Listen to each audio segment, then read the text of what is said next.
여러분 안녕하십니까? 채널K 뉴스입니다. 지난 3월 30일 시작된 재외국민 선거가 오늘 마감됐습니다.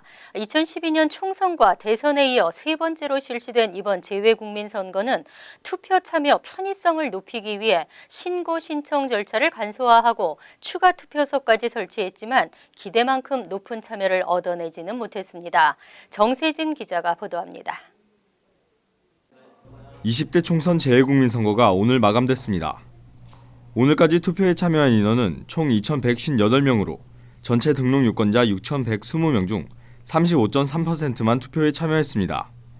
국외부재자는 3,528명 중 1,675명이 투표에 참여해 47.5%의 투표율을 기록했고 재외선거인은 등록 유권자 2,592명 중 18.8%에 해당하는 488명만이 투표했습니다. 추가 투표소가 이렇게 생기고 또 이제 거주지 인근에 투표소가 생겼음에도 또 당초 기대에 못 미치는 투표율이 나와서 조금 아쉽긴 합니다. 다음 선거 때는 많은 분들이 적극적으로 참여해 주시길 바라겠습니다. 투표소별로는 뉴욕 플러싱 투표소가 총 6일 동안 1,052명이 다녀갔으며 4월 1일부터 3일 동안 운영된 뉴저지와 필라델피아 추가 투표소는 896명과 210명이 투표에 참여했습니다.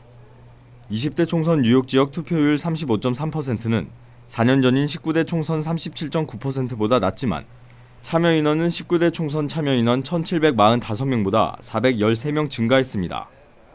오늘 오후 5시를 기해 투표가 종료됨에 따라 투표용지는 외교행랑을 통해 중앙선거관리위원회와 각 시군구 선관위로 보내져 총선 당일인 4월 13일 개표됩니다. 채널K 뉴스 정세진입니다. 뉴욕을 출발한 엠트랙 열차가 어제 오전 필라델피아 인근 체스터에서 탈선했습니다. 엠트랙 직원 2명이 사망하고 30여 명이 부상당했습니다. 당국이 사고 원인을 조사하고 있습니다. 펜실베니아주 재정관리청에 따르면 3일 뉴욕시를 출발해 조지아주 사바나로 향하던 엠트랙 열차가 펜실베니아주의 필라델피아 인근 체스터에서 탈선했습니다. 승객 341명과 승무원 7명이 타고 있던 열차는 오전 8시쯤 체스터 지역을 지나던 중 선로 위에 놓인 굴착기를 들이받고 탈선한 후 곧바로 멈춰섰습니다. 이 충돌로 열차 기관차의 앞부분이 심하게 찌그러졌고 앞쪽 객차 일부가 선로를 벗어나면서 2명이 사망하고 30여 명이 부상을 당했습니다. 이 사고의 사망자는 공사 작업 중이던 엠트랙 직원 2명으로 굴착기 운전사와 슈퍼바이저인 것으로 알려졌습니다. 부상당한 승객들의 대부분은 열차의 첫 2칸에 타고 있었고 충돌 후 깨진 유리창 파편 등의 부상을 입은 것으로 전해졌습니다. 한편 사고 현장에는 연방교통안전위원회와 연방철도청이 조사관을 파견해 사고 원인을 조사하고 있습니다. 하지만 아직까지 그 시간에 굴착기가 왜 선로 위에 놓여 있었는지, 사망자들이 왜 그 주변에 있었는지는 밝혀지지 않고 있습니다.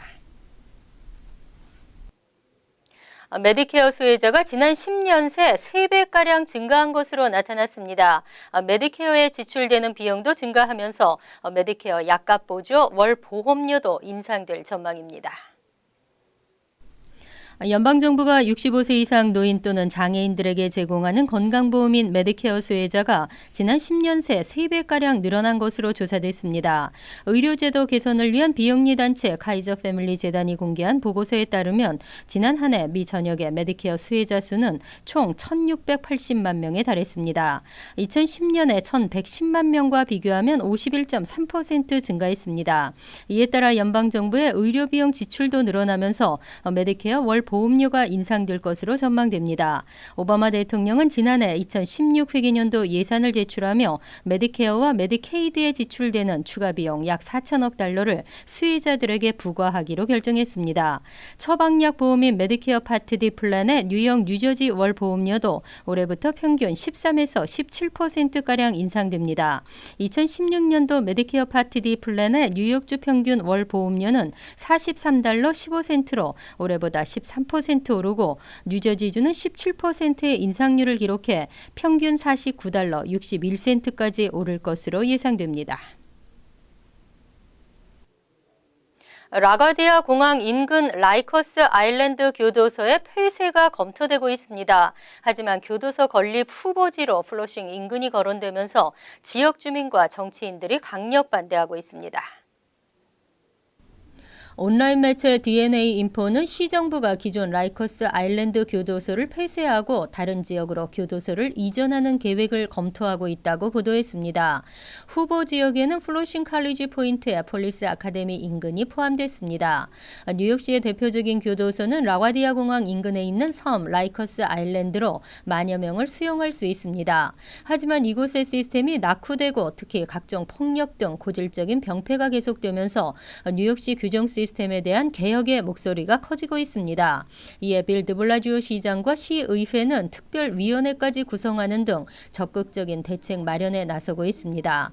DNA 인포는 정부가 이외에도 스테튼 아일랜드와 브롱스, 브루클린 등 맨해튼을 제외한 모든 보로에 각각 2,000명씩 분산 수용할 수 있는 교도소를 건설하는 방안을 논의하고 있다고 보도했습니다.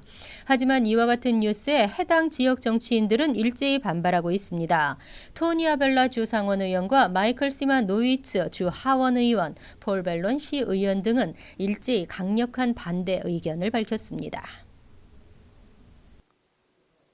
뉴욕시가 근로자들의 유급병가를 의무화한 지 2년이 지났습니다. 하지만 그동안 유급병가 의무화를 어긴 사례가 700여 건이나 적발됐고 약 만여 명이 적절한 권리를 누리지 못한 것으로 드러났습니다.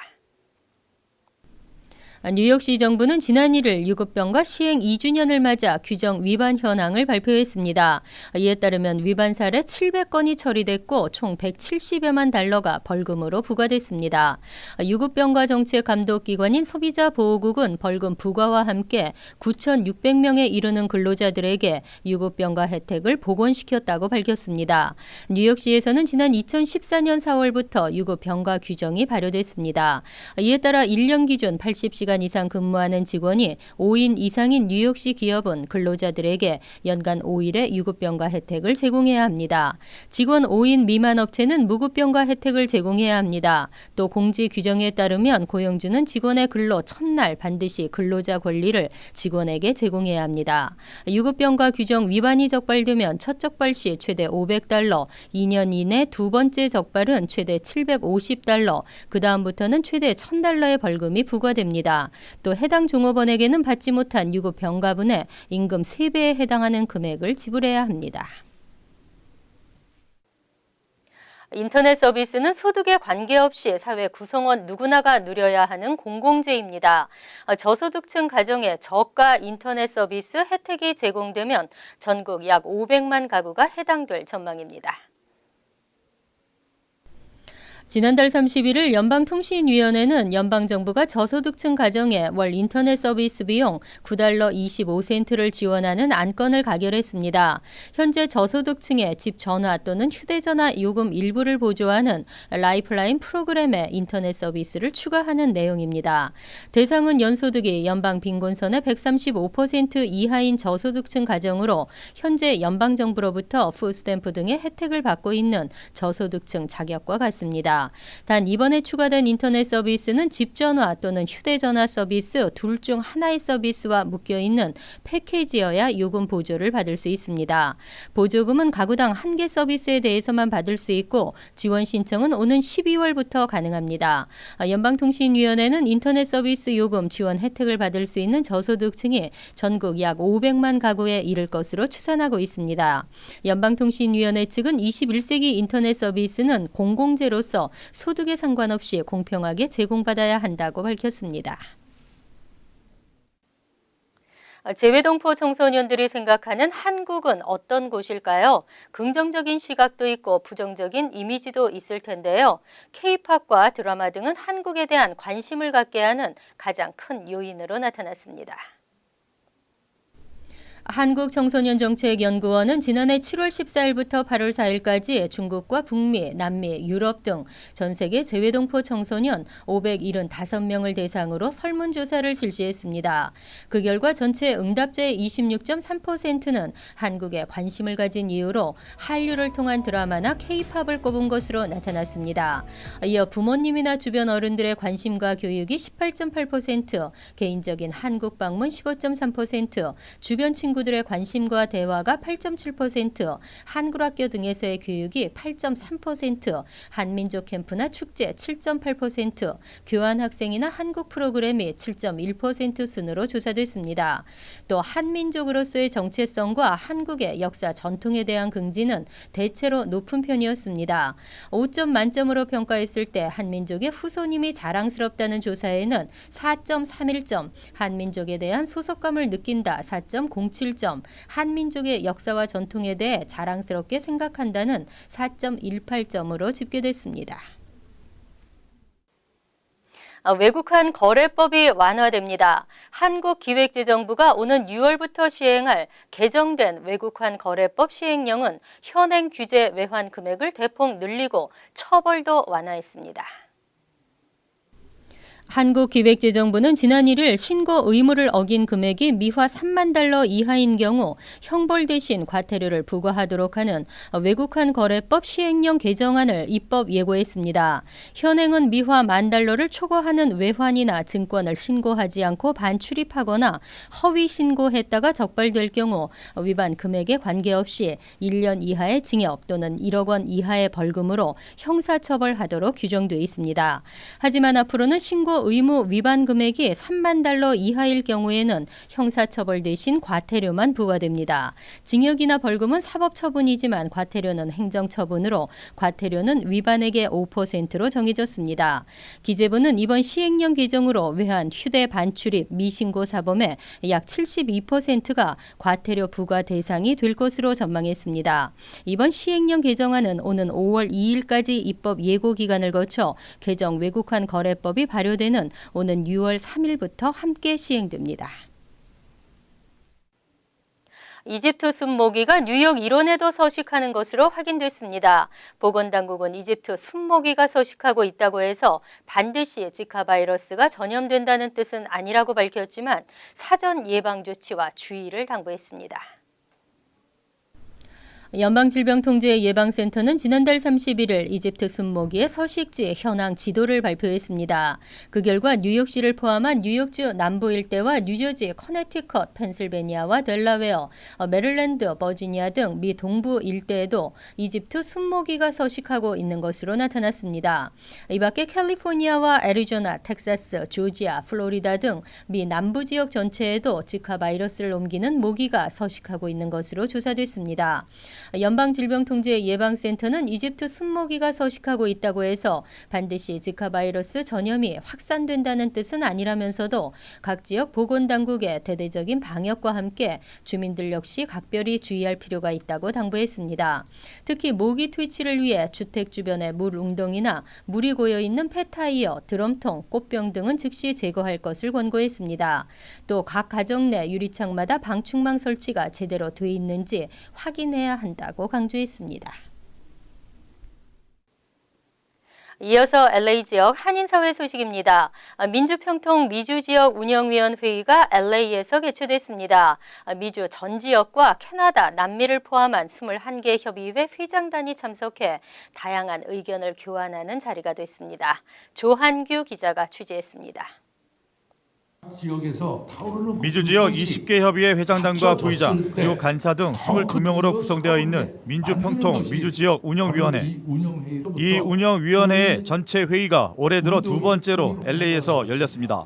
김기철 민주평통 미주 부의장은 인사말을 통해 자신들이 펼치는 통일 활동을 통해 전 세계의 평화 통일에 대한 기운이 확산되기를 희망했습니다. 소통이 되고 각 지역에서 하는 거가 합해질 때 더 큰 효과를 낼 수 있기 때문에 서로가 하는 것을 여기서 공유하고 또 서로 하는 것을 배우고 또 알려주고 하는 그런 자리입니다. 그리고 특별히 이번 운영위원회의에서는 올 하반기 민주평통 미주지역의 사업계획을 보고하고 다양한 안건들을 토의하는 자리가 될 것이라고 설명했습니다. 우선 통일 골드벨이 한국에서 있습니다. 그래서 각 지역에서 해서 미주 경선을 통해서 3명을 한국의 결선에 내보낼 수 있습니다. 그 방안과 또한 여성들이 민주평통 활동에 참여할 수 있는 방안들이 논의됐습니다. 한편 해관보 정상회의 참석차 미국을 방문 중인 민주평통 의장 박근혜 대통령을 환영하고 우방국들과의 외교전에 힘을 실어주기 위해 민주평통 미주지역회의 회장단 일동이 성명서를 발표했습니다. 북한의 핵 개발을 제재하기 위한 국제적 협력에 적극 참여하라. 참여하라. 국제 평화를 위한 질서에 순응하라. 순응하라. 북한은 더 이상 이러한 그 도발적인 그 저항으로 견딜 수 없다는 그러한 것하고 우리 민주평통 이 해외 지역 운영위원회에서는 한국 정부의 적극적인 방법에 우리는 동참한다는 거 하고. 민주평통 미주지역 운영위원회 LA 행사는 오늘 저녁 LA 총영사관 만찬과 내일 LA 지역 문화탐방을 끝으로 일정을 소화하게 됩니다.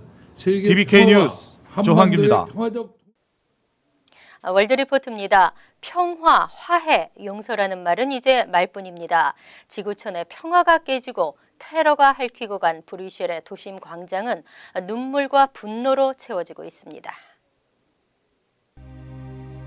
영국 런던의 트라팔가 광장에서 프랑스 파리의 에펠탑, 네덜란드 암스테르담의 왕궁까지 유럽의 밤은 벨기에 국기의 삼색 조명으로 물들었습니다. 미국 대통령의 역사적인 쿠바 방문을 기념하는 야구 경기도 테러 희생자들에 대한 묵념으로 시작했습니다. 테러에 찢긴 브뤼셀의 도심 광장엔 추모객들이 몰려들었습니다. 이들은 슬픔과 공포를 넘어 테러 집단에 대한 분노를 토해냈습니다. No fear. Anger, but no fear. It's only a beginning. There was France, there's Turkey, it's all over the world. And now Brussels and 평범한 시민들의 분노는 반이민자 정책을 표방한 극우 세력의 목소리를 키우고 있습니다. 프랑스의 극우 정치인 마린 르펜은 당장 국경 폐쇄를 촉구했고, 미국의 트럼프는 국경 폐쇄는 물론 테러 용의자를 물고문해야 한다는 과격 발언까지 쏟아냈습니다. It's hard to believe. We can't waterboard. Nothing's nice about it, but it's your minimal form of torture. We can't waterboard and they can chop off heads. 유럽행 난민들은 좌불안성입니다. 어린아이들은 브뤼셀을 추모하는 피켓을 들었고 어른들은 난민과 테러 집단은 아무 관련이 없다며 읍소를 하고 있습니다. We are Muslim, and this attack is not from Islam. We are peace people here. 하지만 폴란드 우파 정부가 유럽연합의 난민 할당 방안을 거부하기로 하는 등 난민을 보는 유럽의 시선은 갈수록 싸늘해지고 있습니다. 반대로 난민들을 계속 궁지로 몰 경우 폭동을 일으킬지 모른다는 우려도 나옵니다. 유럽 국가들의 강화되는 국경 통제는 이미 거센 항의 시위를 부르고 있습니다. If you don't open the border, the terror come from the mountain. This is terror. What you do is terror. 관영은 사라지고 피가 피를 부르는 악순환이 우려되는 상황. 지구촌이 냉정을 되찾고 다시 한번 지혜를 모아야 한다는 목소리가 커지고 있습니다. 간추린 소식입니다. 지난 2일 오후 맨해튼 46 스트리트 근처 시동은 꺼졌지만 키가 그대로 꽂혀 있는 트럭이 발견됐습니다. 더구나 앞쪽으로 연결된 미심쩍은 전선과 트럭 가스통까지 발견되면서 일대가 폐쇄되고 긴급 대피하는 한바탕 소동이 벌어졌습니다. 신고를 받고 출동한 경찰은 폭발물 처리반을 현장에 투입하고 트럭을 수색했습니다. 다행히 별다른 이상 징후는 발견하지 못했고 경찰은 트럭 소유주를 찾아 긴급 체포했습니다. 지난달 31일 911 응급콜센터가 약 20분간 시스템 작동이 정지되는 일이 벌어졌습니다. 911 응급콜센터는 지난 2013년 뉴욕시가 20억 달러의 비용을 투입해 새로 구축한 첨단 콜센터입니다. 이로 인해 이날 오후 5시 30분부터 5시 48분까지 걸려오는 모든 전화는 일일이 손으로 기재하는 등 소동이 벌어졌습니다. 지난 2013년에도 개시 이틀 만에 시스템 오류가 발생한 바 있고 이후에도 수차례 설비 수입이 결함에 따른 늑장 출동을 초래하기도 했습니다. 비영리 뉴욕시 정책기구 센터 포 어반 퓨처가 최근 발표한 자료에 따르면 맨해튼 출퇴근자들이 대폭 증가했습니다. 지난 2000에서 2014년 맨해튼으로 출퇴근하는 탑으로 통근자는 32% 증가했습니다. 지역별로 보면 브롱스가 40%로 가장 많이 늘었으며 브루클린, 퀸즈, 스태튼 아일랜드 등의 순이었고 맨해튼을 오가는 평균 통근 시간도 함께 증가했습니다. 탑으로에서 자전거를 이용해 맨해튼으로 출퇴근하는 인구도 같은 기간 3배 가까이 증가했습니다. 한미장학재단 동북부 지부가 고교, 대학, 대학원생 등 70여 명을 선발해 장학금을 수여합니다. 올해부터는 특히 우편 접수 대신 온라인으로만 신청을 받고 대상은 2016년 가을 학기 기준 뉴욕, 뉴저지, 커네티컷 등 9개 주 대학이나 대학원 재학 또는 입학 예정인 한인 학생입니다.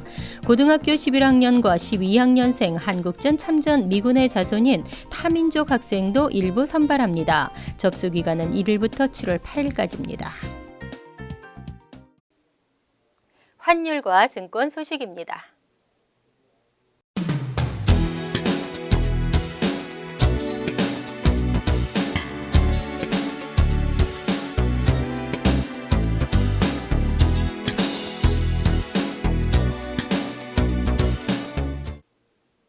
이어서 날씨입니다. 화요일은 대체로 맑겠지만 기온이 뚝 떨어지면서 꽃샘추위가 이어지겠습니다. 낮 최고 기온은 39도, 섭씨 4도, 밤 최저 기온은 24도, 섭씨 영하 4도로 예상됩니다. 수요일은 대체로 맑겠지만 간간히 흐린 날씨가 예상됩니다. 목요일은 기온이 다소 올라가겠지만 흐리고 천둥과 번개를 동반한 비가 내리겠습니다. 금요일도 흐린 날씨에 소나기가 내리는 지역도 있겠습니다. 항상 여러분과 함께하는 채널 K 뉴스 여기서 마칩니다. 편안한 하루 되시기 바랍니다.